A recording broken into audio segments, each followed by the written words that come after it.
حوت، في بطاقتك رسالة قوية. الشيء اللي خسرته ما كان نهاية القصة، هو كان تنظيف للطريق حتى تفتح باب أكبر. بس انتبه، لأنه الفرصة الجديدة راح تحتاج منك عقل هادي وقلب ما يرجع لنفس الأخطاء. ما بدي أطول عليكم، لا تنسونا باللايك، بعرفكم كيف مرة تقصروا. خلونا نبدأ على بركة الله. حوت، الفترة الجاية عنوانها التعويض بعد التعب. في شيء كان مأثر على نفسيتك أو مخليك تحس إنك واقف بمكانك، لكن الطاقة بتحكي إنك عم تطلع من مرحلة ندم أو حزن قديم، وراح تبدأ تشوف الصورة بشكل أوضح. بس حوت، لا تضل تطارد شيء يختار يبتعد عنك، ركز على الشيء اللي عم يفتح لك بابه.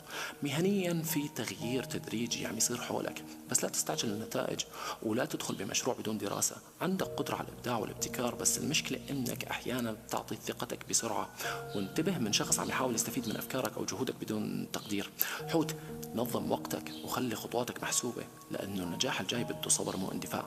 ماليا في تحسن ممكن يجي بعد فترة كان فيها ضغط أو صرف زائد، بس التحذير هون انك ما تحمل هموم غيرك ماديا على حساب استقرارك. ساعد بس لا تخلي طيبة قلبك تخليك تخسر حقك. في فرصة مالية صغيرة ممكن تكبر اذا تعاملت معها بذكاء.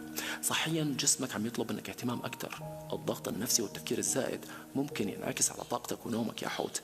لا تهمل الراحة وحاول تبتعد عن كل شيء عم يستنزف اعصابك. خلي صحتك اولوية مو اخر شيء تفكر فيه. حوت، روحيا في مرحلة تنظيف داخلي، كأنك عم تترك وراك وجع قديم وذكريات كانت ماسكتك. حوت، لا تحمل الماضي معك للمكان الجديد. التسامح مو كرمال غيرك، كرمالك انت حتى ترتاح. قانونيا انتبه للاوراق والعقود والوعود الشفهيه، ولا تعتمد على الكلام فقط.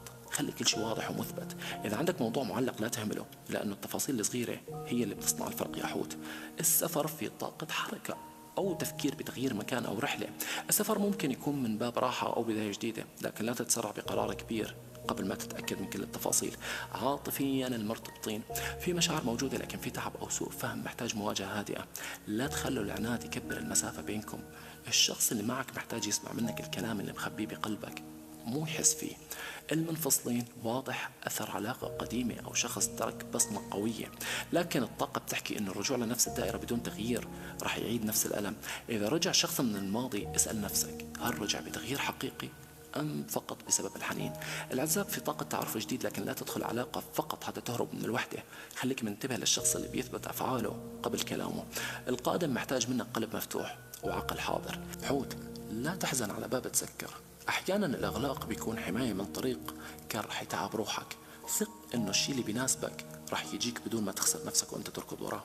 إذا وصلت لهون اكتب لي بالتعليقات أنا بختار بدايتي الجديدة، وخليها تكون علامة إنك مستعد تفتح صفحة مختلفة. يمكن تكون هالرسالة هي الإشارة اللي كنت ناطرها. تحياتي لكم يا حوت، لا تنسونا باللايك، بحبكم كتير. دمتم برعاية الله.